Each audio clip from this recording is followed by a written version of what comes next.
So we're going to talk about indicators tonight. And I thought we'd start out with, we can really talk about any stock you want, any indicator you want. This is kind of, again, I wouldn't mind if you guys, ask some questions and things. And the reason we're going to be talking about secondary indicators, I'll kind of give you a little backstory real quick here. Is, my background, how I kind of got into all this was I got a job. Well, I started trading in the late 90s just on my own during the dot-com boom because I got really excited about the dot-com boom, and I managed to go in and lose all my money. And I ended up getting a job with a company called Metastock that developed charting software. And this is very early in the game, before a lot of brokers even had charting software. They had charting software, indicators, systems. You could customize, code it, back test it. It's pretty sophisticated software, still is to this day. And they used to boast at the time that they had in excess of 300 indicators. And I think at some point in time, I got up to like 500 different indicators. And you could buy plugins and special indicators, and people could go in and code and create their own. And I spent a lot of time searching for the holy grail of indicators. Have any of you guys done this? Search for the holy grail of indicators. Try to find the magical indicator that can make you money, give you the buy and the sell signals. And this is dating myself a little bit, but there used to be a company that used to run infomercials a long time ago, an outfit that called themselves Wise Trade, I believe. And they had a green light, red light system. And that green light, red light system became wildly popular. And they wouldn't, with the way that they kind of promoted the system, was just simple: buy when it turns green, sell when it turns red. And people didn't really do that hot with the system because it's a lagging indicator system. And the software engineers at Metastock went and just reverse engineered it, and they figured out what they were doing. It was basically a MACD, I believe a stochastics, and a moving average crossover, an RSI or something like that. So they had 3 different indicators, and if they all gave buy signals, it would give you green lights. If they all gave you sell signals, it would give you red lights. And you could run it on any system, on any stock, and just kind of, the software would do okay until anything went sideways and chopped, and then it would not do well at all. And it didn't include anything like, money management ideas or trade management, anything of those lines, just red light, green light. Anyway, I spent a lot of time looking at indicators out there and just trying to wrap my head around, the buys and the sell signals and what they were doing, and back testing them. And I would run different, combinations of systems, and I could go find a stock and I could back test it and match it up to the magic indicator that gave the best signals. And what I found is that things could be accurate for a time, but then eventually they'd break down, Ahmad. The signals were good under certain conditions, but they were disastrous under other conditions. And there was no such thing as kind of a one size fits all magic bullet. And so I spent years and years looking for the magic indicator until I finally came to the conclusion that there's no such thing. And it finally occurred to me that none of the indicators actually have predictive value whatsoever. And even to this day, like, I'll go read things about indicators.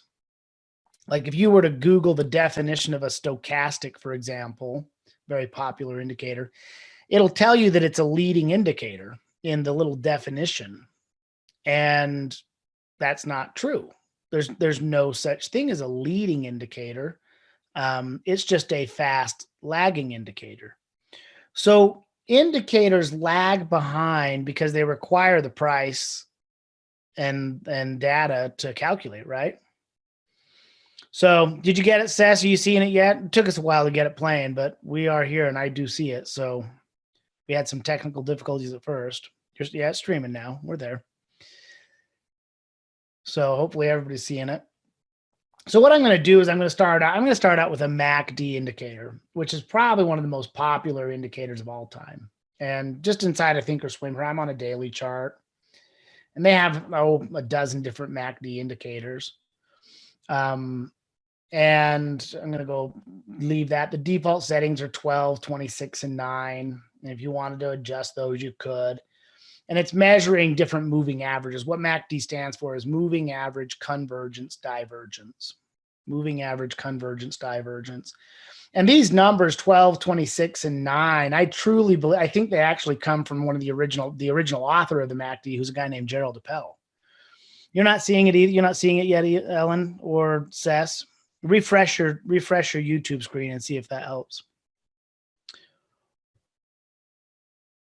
Some of you are still spinning. Okay. Yeah, I know it's working for me. It spun for a while on my end until I refreshed the screen and then it came up. So maybe the YouTube servers are having some trouble. But those settings, it's basically a 12 period moving average, it's 26 period moving average, which measures the difference between those two moving average. And then it does this 9 period moving average, one of the other moving averages. And it stands for moving average convergence divergence. And I'm just going to explain what a convergence is and what a divergence is. So I've got this chart of Yeti, which is just random, just happened to be on my screen when I opened up my computer because I was looking at it around the market close. And a convergence is when the moving averages pinch together. So down in here, I'm going to highlight that and circle it. You can see the moving averages, like the green and the red moving averages, pinching together. And the distance between those moving averages, if I go highlight the blue one here and say, okay, well, that one's coming up, and then the green one here is pinching down, that's a convergence. That's where they come together. And then over here, you can actually see where they start to spread apart. And you can see that the distance between the moving averages starts to increase as the price is moving. And again, you can see that there you see some divergence where they spread apart. Okay, where the indicators, the two moving averages spread apart. And then as the price and momentum up here, you can see them pinch in together.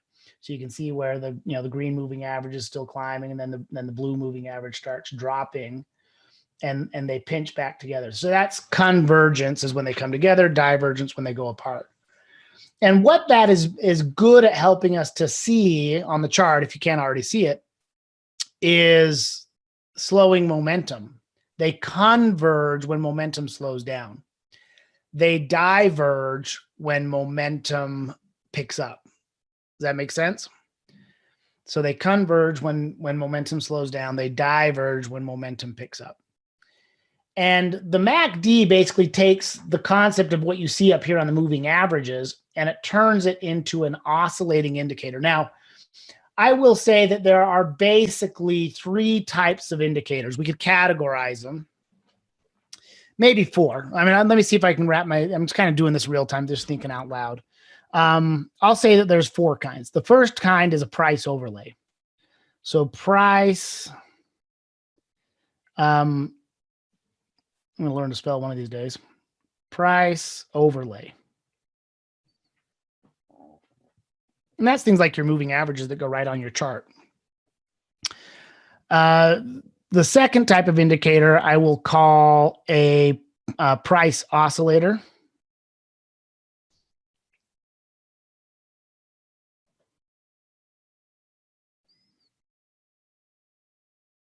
And a price, I'm not sure if I'm spelling that right, but a price oscillator kind of tracks the price that goes up and down. And then you'll get, I would say you can get a momentum-based indicator.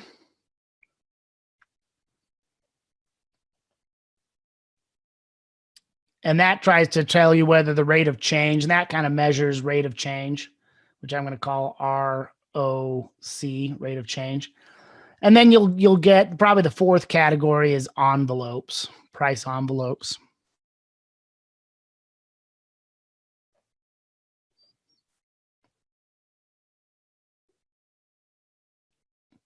And just about every kind of indicator that you can find out there will be a price oscillator, momentum indicator, or envelope, or maybe an overlay on the chart of some sort. And then you have like basic data indicators, like where you just collect data. So probably could throw in a 5th category, which would be data or statistics, data / statistics, like an ATR would be like a statistical type indicator, where it just gives you like numbers, ballparks, averages, that type of thing. So that's kind of it for the types of indicators you have. Now, you go look at the number of indicators you have in any given software program, and you go look at the number of indicators inside of Thinkorswim. I'm not even done scrolling yet. Still going. Like, there's just tons of indicators. And then, of course, you can program your own. Some of them get popularized. Back in the day, if you had a good indicator, one of the things that was really cool that you could do is you could get published in Stocks and Commodities magazine, and your indicator could become popular. Or you could create a plugin for one of the two big software programs. One of them was called TradeStation, and the other one was called Metastock. They were kind of the two, kind of like Coke and Pepsi, so to speak, of trading software and indicators. And again, indicators, a lot of them would give, buy and sell signals. You can even get like the program, like the TradeStation, to actually buy and sell automatically for you if you set up the programming right. But I'll start out here talking about the MACD, and this is kind of an oscillating type indicator, but it's also really good at reading momentum. So I'd say that this is an oscillating momentum type indicator. Oscillating in the fact that the indicator oscillates around a 0 point. It either goes negative or positive. It goes negative or positive. And a momentum indicator, because you can use the indicator to read whether or not momentum is increasing or decreasing. And it has 0 predictive value, but you'll notice, for example, let me get the signal cleared. This would be a textbook buy signal for the MACD. The first signal is right here where the two lines cross. So that would be a buy signal. And that's an early buy signal. The classic buy signal is when the line crosses above 0. So that's a buy signal. Okay. And when the lines cross back over, that would be a sell signal. Let me switch pen color so I can give you that. That'd be a sell signal. And that would be a sell signal. Oh man, I wasn't even close to sell. I don't know what happened to my hand there. Let's try that one more time. Okay, so sell indicator. And again, anytime it crosses up, it's a buy. Anytime it crosses down, it's a sell. So one of the first trading systems I was taught included this: don't buy until the MACD gives you a buy signal. Don't buy until it gives you the cross above the 0, or definitely don't buy unless you see the cross up here. That's like the early signal. And that would be only for super aggressive traders. And then that would be the later signal to buy. And if you look at it, it actually, hey, look, it told you to buy and prices went up. And it gave you a sell signal, and prices kind of stagnated and went down. It gave you a sell signal here, but wait, prices went up after that. So it sometimes gives good signals, sometimes gives bad signals. And I kept this on my chart for a lot of years, and it was kind of one of those things that I really had to see on my chart to have the confidence to buy or sell anything. And after I learned some other trading styles and systems, let me go load up a little bit more history here. Let me go get 2 years. I started to learn some of the strengths and weaknesses of the indicator. Now, this Yeti stock's only been around for so long, since they originally IPO'd. And here's a good example of kind of a textbook MACD buy signals down here at the bottom, where you can see after the big sell-off, boom, you got a double bottom. And the MACD's climbing. And it gives you an early buy signal here, and it gives you a later buy signal here. So it's basically saying, hey, this would be a good time to buy. And look, it did really, really well. It actually gave you a pretty solid run. And it didn't give you, the earliest sell signal it gave was right about here. So you could have caught a good, healthy portion of the run right there. Boom, you could have caught several points from about 30-ish up to around 40-ish by the time the sell signal came in. So you could have grabbed 10 points. You got another sell signal out in here, which kind of did a pretty good job of getting at the top. And then right here, it gives you the big sell signal right there, boom. And as I move the chart forward, you can see, oh, hey, wait, the prices went right up after the sell signal. So it kind of gave you a bum sell signal. And it finally occurred to me, I'm like, oh, well, this is using moving averages. And so the moving averages are basically just following the price. And so if the price is going up, it's giving you, a buy signal. If prices are going down, it's giving you a sell signal. Do I really need the indicator to tell me that prices are going up? Do I really need the indicator to tell me that prices are going down? And then one of my mentors showed me a really cool trick on the chart. He says, hey, Noah, you want me to, I can tell you when the MACD is going to separate. And what he meant was the two lines down here. He says, I can tell you when those two lines are going to separate and spread apart. And this little green thing, that's the histogram, and the red thing's the histogram. And when the blue line here is below the white line, it shifts negative. You can see that coincides. And when they cross back up, it shifts from negative to positive. And the further apart the two lines, the taller the histogram. The closer the two lines are together, the smaller the histogram. You guys see that? So the further apart the two lines, the bigger the histogram. The narrower they are, the smaller the histogram. So here you can see they pinch down, and you can see where they get narrower. So he says, I can tell you when they're going to open up and separate. I'm like, no, you can't. He's like, yes, I can. And he says, I can tell you when momentum's going to increase. I'm like, okay, prove it. He goes, well, what happened right here as they opened up and separated? He goes, you can see that W right there, right? You can see that W. We all know what the WWW, winner, winner, chicken dinner pattern. And he goes, they will separate when resistance breaks. So resistance broke and the price popped. And sure enough, they separated. And I go, okay, well, give me some more examples. He says, okay, well, look here, resistance broke. And he had me do this. He says, squeeze your indicator down, identify where resistance broke, and then, plot your line down, and then do the two lines separate.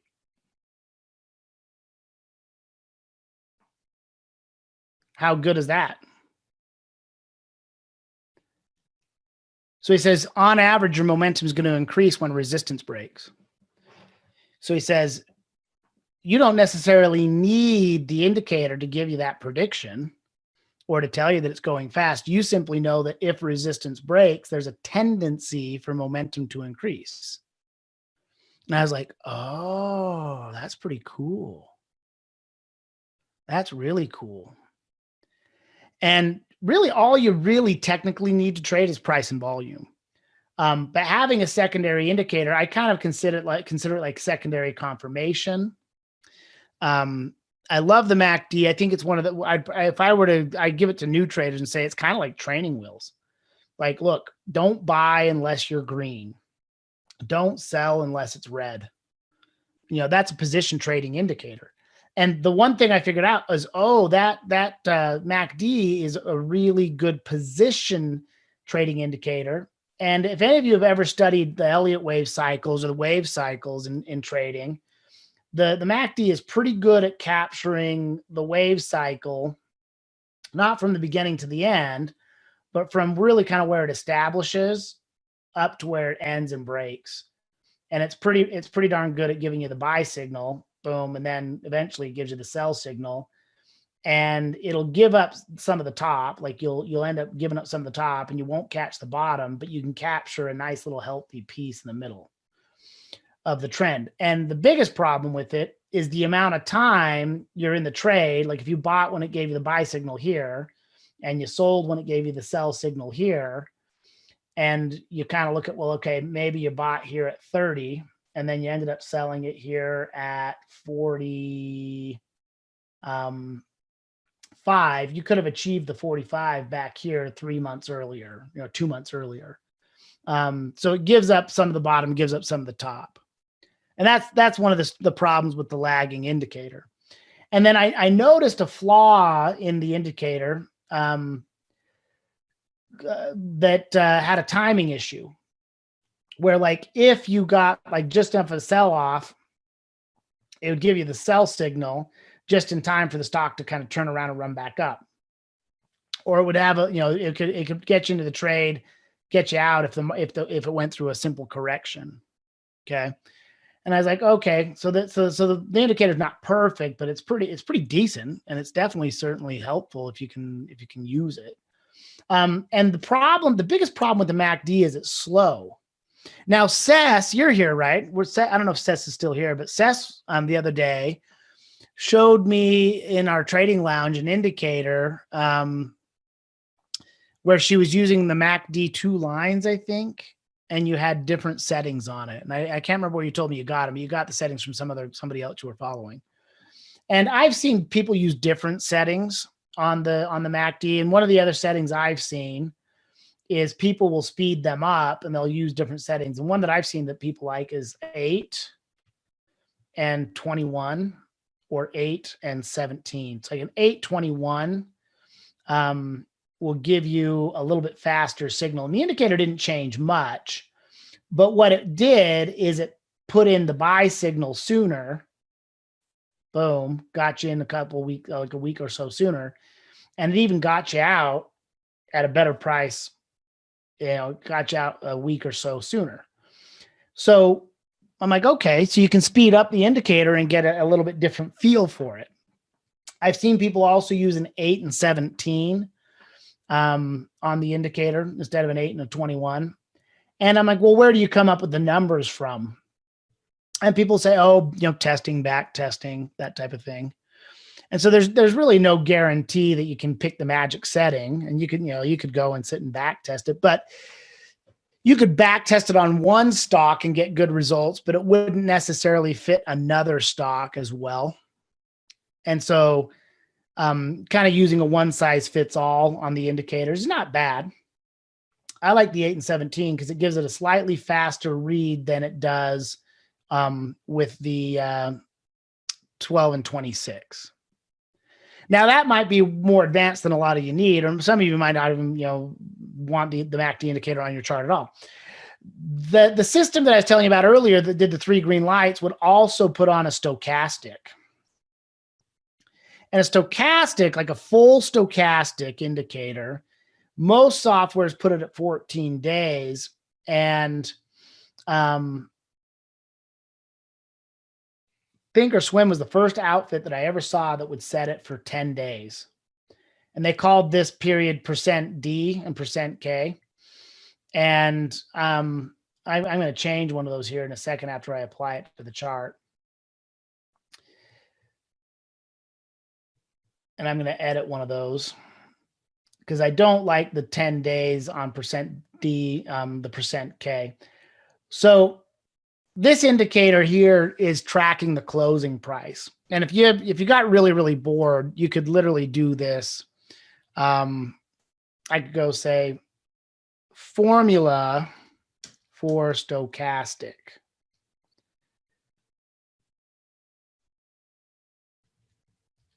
Okay.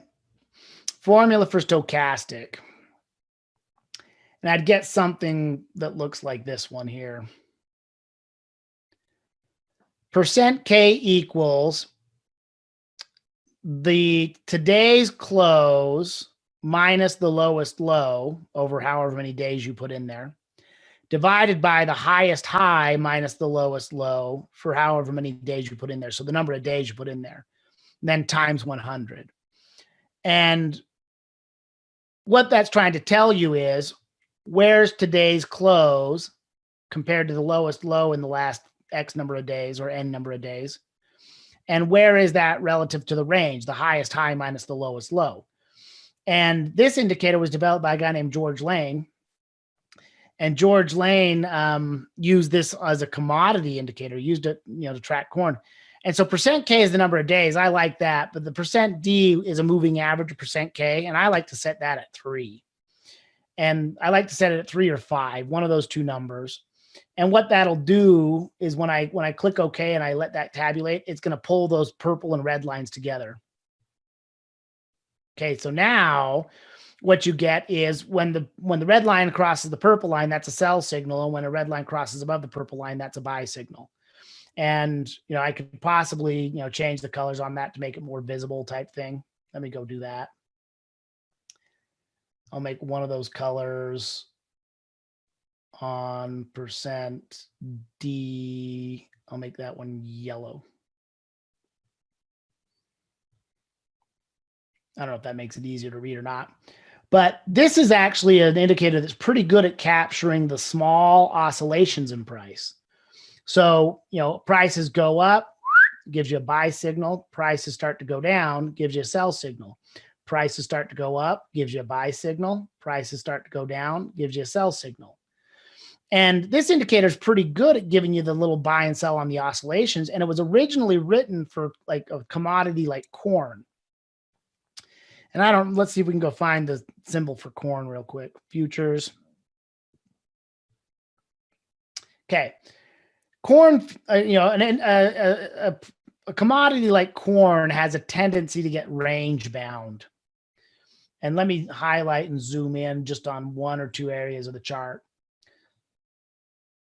That's a real common thing for corn to chop sideways, because unless there's like a bumper crop or some sort of famine, heat wave type thing that destroys crops, the price of corn doesn't get too out of whack. And basically the idea was, okay, you buy when it's going up and you sell when it's going down. And he uses this times 100 to put it on a 100% scale. And then he's got the buy signal at 20% and the sell signal at 80%, which is 20% from the top. So 20% from the bottom, 20% from the top. And so in order for you to get a buy signal, the price would have to come down over the number of days you set in the range. So in this case, a 10-day range, and go up 20% to give you the two lines crossing the 20 line. And then it would have to come down 20% to give you the two lines crossing. And what it would do is it help you capture the 60% in the middle.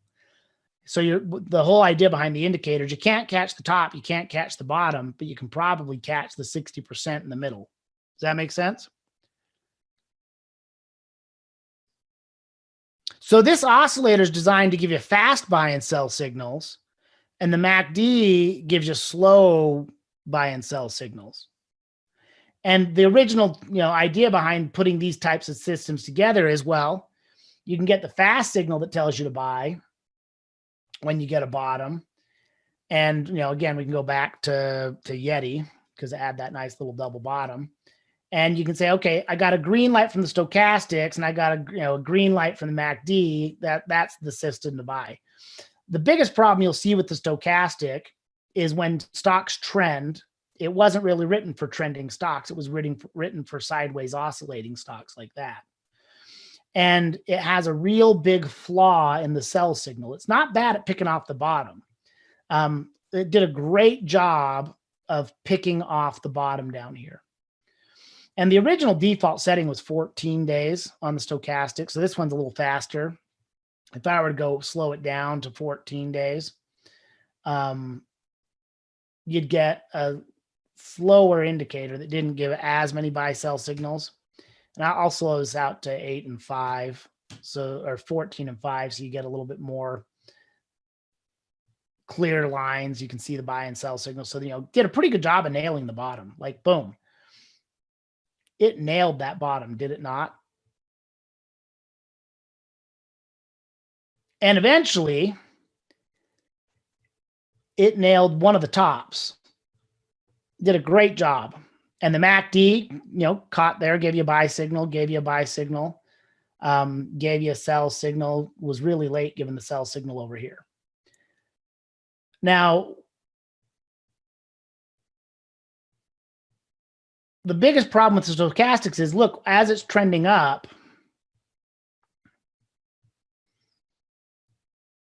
it gave us 10 sell signals during this run up. So this run up, it told you to sell here, told you to sell here, told you to sell here, told you to sell here, told you to sell here, told you to sell here, and told you to sell here. So, hey, that was a pretty good sell signal. But the other 1, 2, 3, 4, 5, 6 sucked. They were terrible sell signals because it told you to sell when it dropped 20% from the run up, but that was just in time for it to run up again. And it tended to ride that overbought area. So it was terrible at giving sell signals, but it was really good at giving the buy signals. Boom, nailed it. Okay. It did a really good job of catching that buy signal right there. Like that was great. So by combining the two together, the MACD would smooth out the sell signal.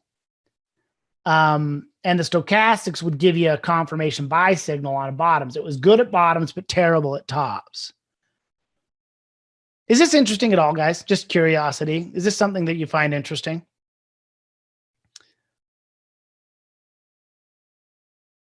So this is kind of the evolution of trading systems, kind of how I've understood them. And, you know, there's lots of systems out there.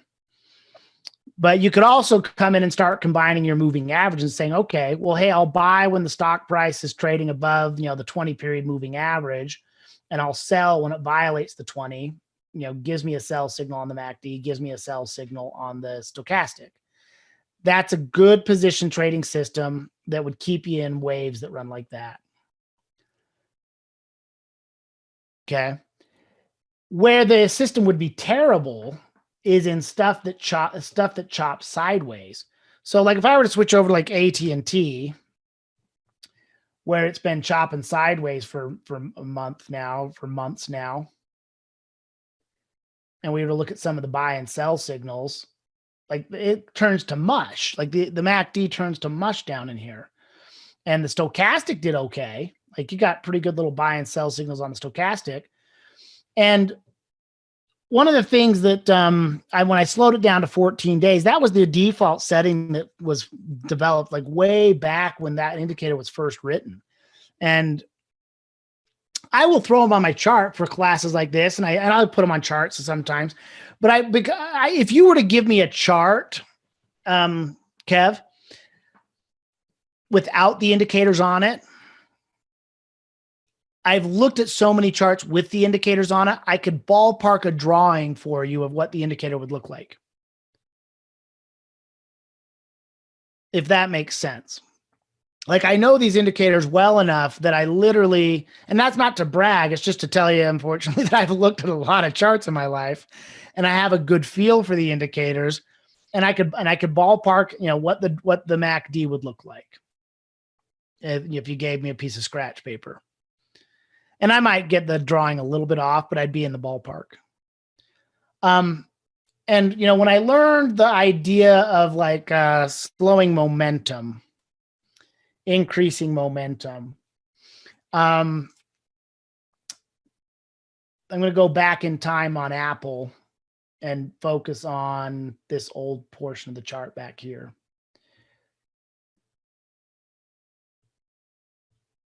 Okay. So now remember, when it takes out resistance, what's the MACD supposed to do? When it breaks resistance, what's the MACD supposed to do? The two lines are going to separate, right? So here's an example of where it broke resistance. Boom. Look down below. Hey, look, sure enough, the MACD separates. Okay. So a lot of you might be familiar with the concept of increasing momentum, slowing momentum. And when the distance between the peaks are increasing, like you're getting nice pops in the price, like it's giving you a good run, the momentum is strong. But when you see the peaks start to consolidate and slow down, the momentum decreases. And this is one of the things that the MACD is really good at picking up on. Okay. And here you can see, and again, I might have to scale that so we can see a little bit better. Okay.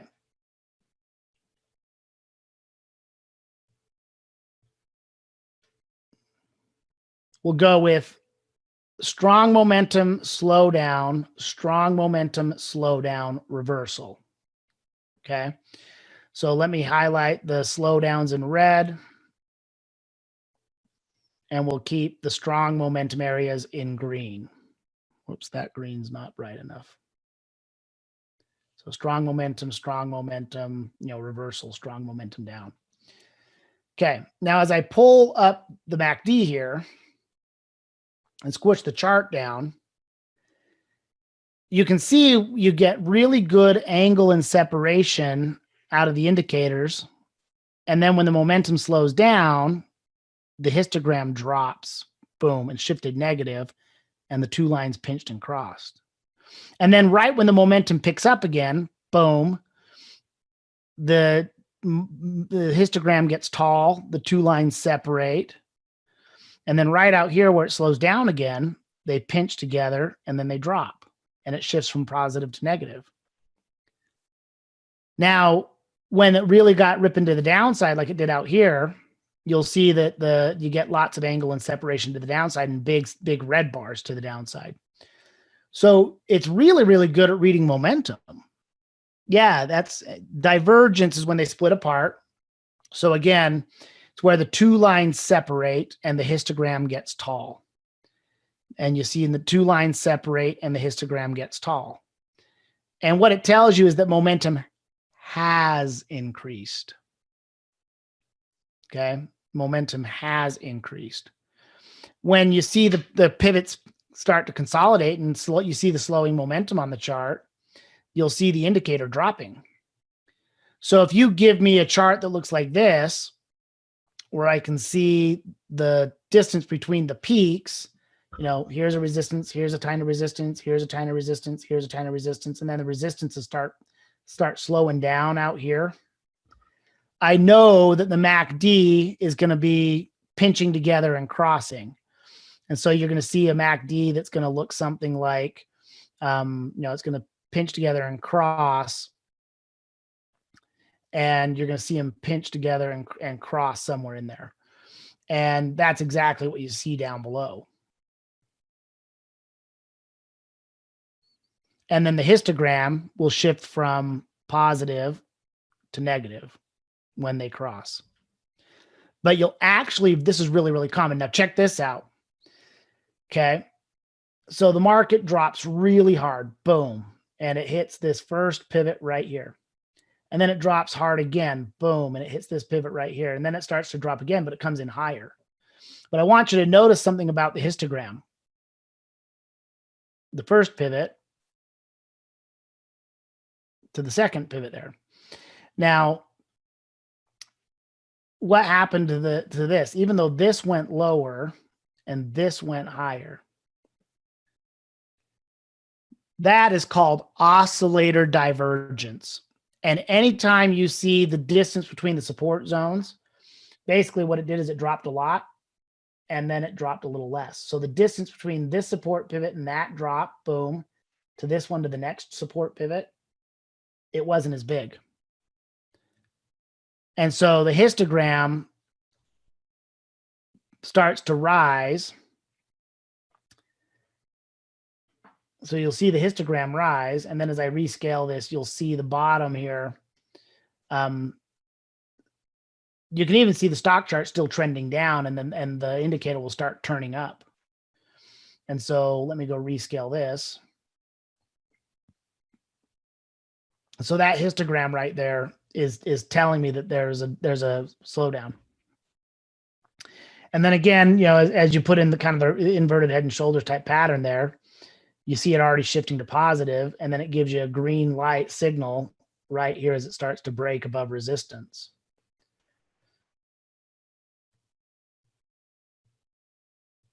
Okay, now all oscillators will diverge. The stochastics is an oscillator. It too will diverge. And what you'll see here is it's not quite as obvious, but this one here hits a little bit lower than this one here. It crept up just a hair. The indicator, the histogram went up, and the price between the pivots, it decreased a little bit. Now let me take you back to Yeti. Whoops. Okay. Can you see the histogram shift the indicator go a little higher as the price puts in the double bottom? So again, prices were coming down fast and then it slowed down. That's the double bottom's like the ultimate slowing momentum. The histogram shifts, the oscillator climbs. You can see the MACD actually registering higher. And then you get your W breakout, boom, buy signal, buy signal. Then out here, you see how the MACD dropped from here to here and the histogram kind of drops a little bit and shifts negative. And then the peaks between the, and I could probably get that to show up a little bit better if I went back to the stochastic and dropped it back to 10 days and 3 days. I'll get it to show up a little better because it's going to read less data. Okay. See how the tops of the stochastic on average dropped right in here, boom. And the MACD is dropping even though the price is still climbing out here. So let me zoom in on that part.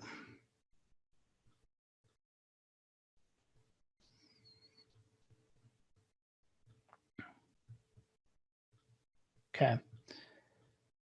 All right. So here as that big top starts forming, you see again, each peak on the MACD got a little bit lower. Got lower, got lower, got lower. The MACD is dropping. Boom, boom, boom. The stochastic's not as much. That started to show up a little bit later over here. So again, you see, even though the stock price still looked like it was trending up, the MACD is dropping. The histogram peaks are getting smaller.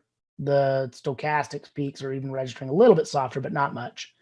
And then over here, where it really goes sideways, the MACD drops hard and the stochastics tops drop hard. Even though the stock isn't going down, it's still sideways.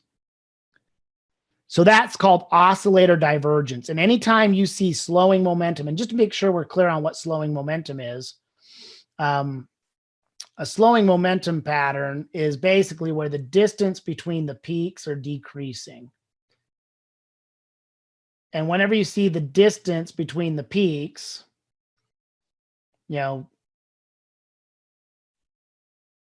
decreasing where it's just not as big, the oscillators peaks will come in lower and you'll see them drop. Even though the stock's still trending up, the oscillators start to drop.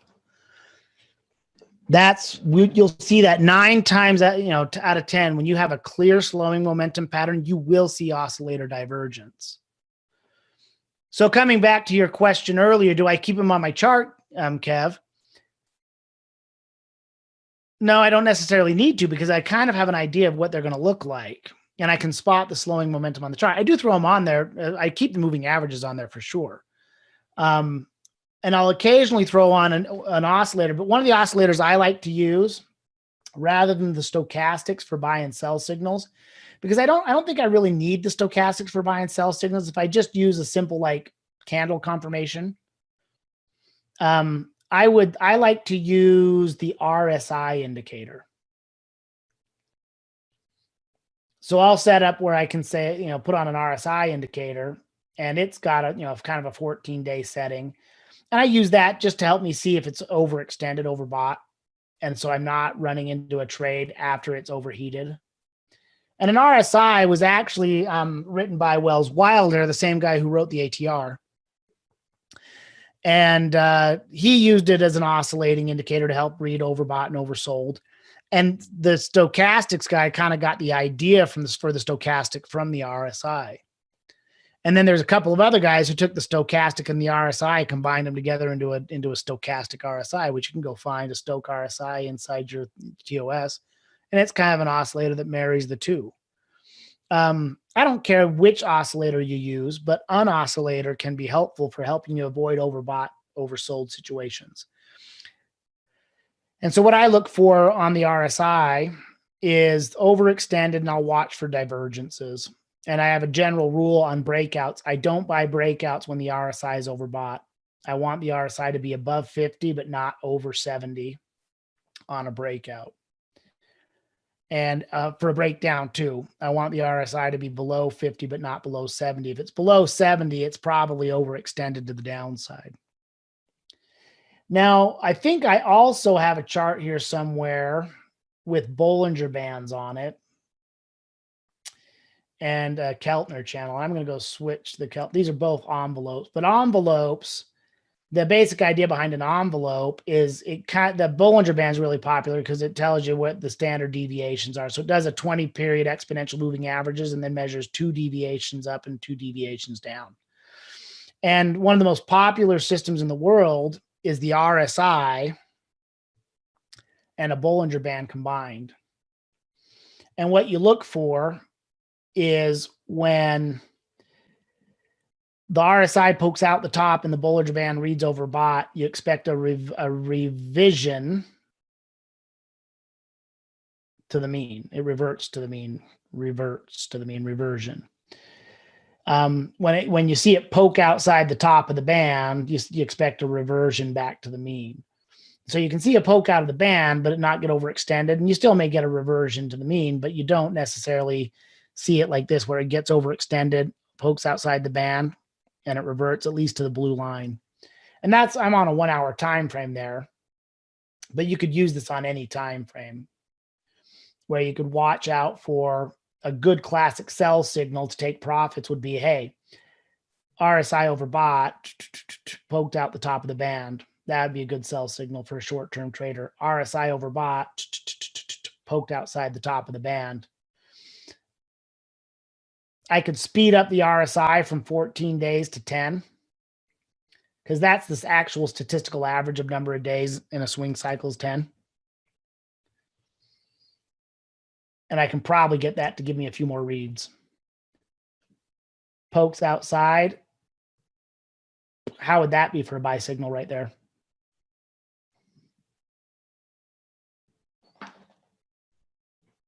Buy.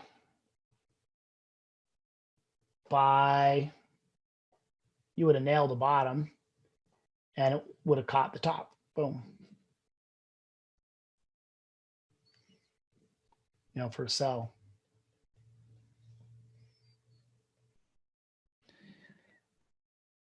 Okay. You guys enjoying yourselves?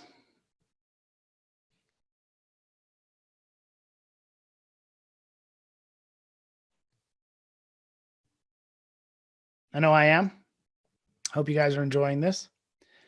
And my apologies for the delay in the start. Since we got a little delay in the start, we can keep going here. But what I thought I'd do is let you guys either A, ask for a stock to read it on, or B, we could throw out another indicator. If you have an indicator you're interested in, throw it out there and we'll spend a few minutes talking about that. So again, either a stock you're interested in and or an indicator you want to see. And again, I don't know all the indicators. I do know quite a few. And it'll take a minute for your feedback to get to me here, so I'll wait for a few seconds. And then again, if you're new to tackle trading, if you're catching this for the first time, I know I recognize a lot of you here are already pro members, but if you know somebody who's not a pro member, you think they could benefit from this kind of stuff, send them our way. If you're new to tackle trading and you're watching this on now or on a replay, come over and check it out. We've got a lot of great content. I know the pro members will give us a shout out, Go Pro. They could type that in the chat, Go Pro. And you'll see that. And, we got a great community. Lots of great scouting reports every week, great content every day. Lots of stuff to help you guys learn and get better, be sharper. All right, I'm patiently waiting. So if you're not typing questions or stocks you want to see, again, it could be a stock, it could be an indicator, throw it out there. Don't be shy. If not, I'll start getting hungry and we'll go catch dinner. So we got the GoPro. Yeah. So Kev, how do the indicators work in real time? They work really, really well in real time. So to get a feel for them, you want to study the historical data. But in real time, you can get the buy and sell signals and you can use them on any time frame. Like you could use the combination of the stochastic and RSI as or the stochastic and the MACD and the moving averages on any time frame. You could use it for intraday trading, swing trading, position trading, weekly charts, daily charts, hourly charts. They can be very, very effective. You have to understand the strengths and the weaknesses of the indicators. Like where the MACD stochastic moving average system will fail is when the market chops sideways. If it gets into sideways chop, those indicators become useless. The stochastic's not so much, the fast oscillator not so much, but the moving averages and the MACD turn to mush. When you get really nice buy and sell swing cycles, they're pretty good. The Bollinger Band RSI combo can work on any time frame, any chart. Really, really popular in foreign currencies. Okay, so Jared throws out Google. And on a daily chart. Okay, now here's an example of an RSI overbought and the poking out outside the top of the band. That could be a sell indication. Now out here, boom, it nailed the sell, crushed it. Over here, it got overbought. It poked outside the band briefly. It wasn't the best sell signal. It ended up chopping sideways, but crossing, kept going up. Like right here, it came in, boom, it poked outside the top of the band. It would have been a good short-term signal, but it would have left you out of some of the run. So again, there's pros and cons. None of them are perfect. This would have been a killer buy signal. And there's an oscillator divergence, boom, boom, boom, outside the band, and not only a reversion to the mean, but a reversal of trend. So, and it can be, again, really good training wheels for your charts. Really good training wheels for your charts. Take some time to practice it. And again, just, throw them on your charts. What I worry about with if people put too many indicators on a chart, if you put any more than like 2 or 3 indicators on a chart, you're overdoing it. You're going to cause yourself analysis paralysis. And the last thing you need is analysis paralysis. Now, these days, I keep my charts pretty clean. Like the way I keep my charts is mostly just price, volume, and moving averages. But I do like to throw these other indicators on from time to time. And again, a lot of times I'll do it when I'm teaching, when I'm trying to teach a principle like slowing momentum or increasing momentum, or help you understand that, yes, indicators don't have any predictive value, but they're measured. That's probably the best way to describe indicators. They don't predict squat because they rely on price and data to calculate. So they have zero predictive value. But I see a lot of people out there over the years pitching them as predictors. They're not predictors. They're measurers. They're just instruments for measuring what's happening in price. And so they can give you some, and it's like when you're driving your car, when you're driving your car, you don't stare at the speedometer and you don't stare at the the RPM gauge. You're not really staring at those things, but you glance down at them from time to time. So you keep your eyes on the road. So keep your eyes on the price and volume. But you can glance down at like your speedometer and odometer and those types of things and get a good feel for what the gauges are telling you. And, I might watch my temperature gauge in my car more when I'm pulling something behind my truck than I do on any other time. And I'll watch my RPMs more when I'm towing my boat, for example, than I do other times. So there's times where those gauges that measure things help me, but they don't help you, drive any better. They don't help you make any better decisions when it comes to trading. An RSI and a Bollinger Band system is not going to help you predict anymore, but it might be enough to help you say, oh, you know what? I should take a profit right now. So does that make sense? Like I could say a reason to take a profit, or at least, lock in a gain or something along those lines. RKT, since you asked, pretty new stock. Sideways, not a ton of data. but it did a pretty good job of capturing that revision of the mean right there. Boom, nailed that one. Same type of thing where you can look at it with oscillators. Like these indicators won't even show up and know what to calculate yet. Like your moving averages are just barely starting to show up, and you don't have a ton of data on RKT. And right now it's just chopping sideways. So an oscillator would do okay, but the MACD is not going to be very valuable at the moment. It's gonna be chopping sideways. TTD, and then what we'll do is we'll go ahead and call it a night after this.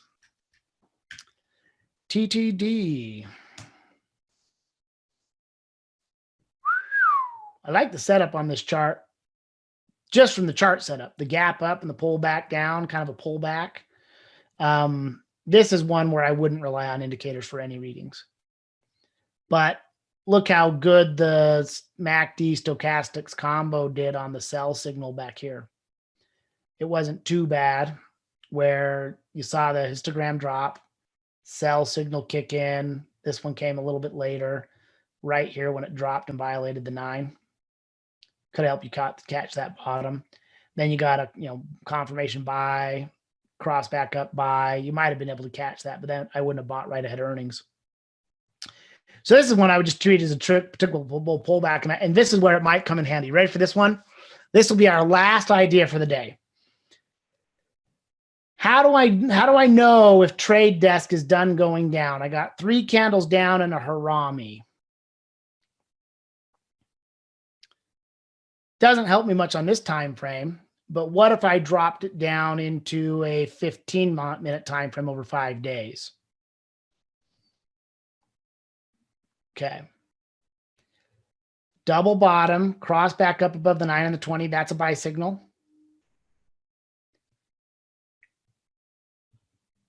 Let me drop this out here. Big drop, slower drop into a double bottom. The histogram shifted from negative to positive. The MACD oscillator diverged. The stochastics diverged.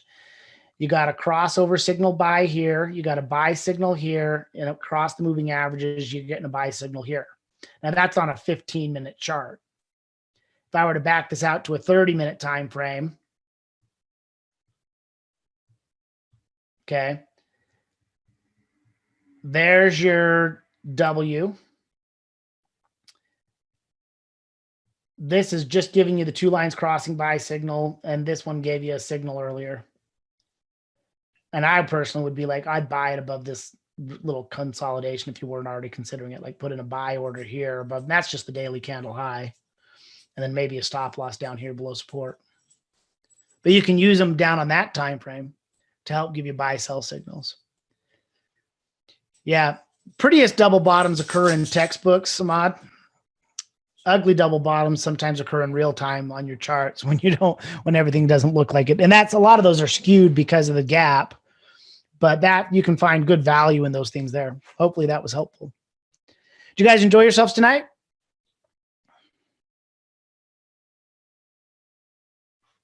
Hope so.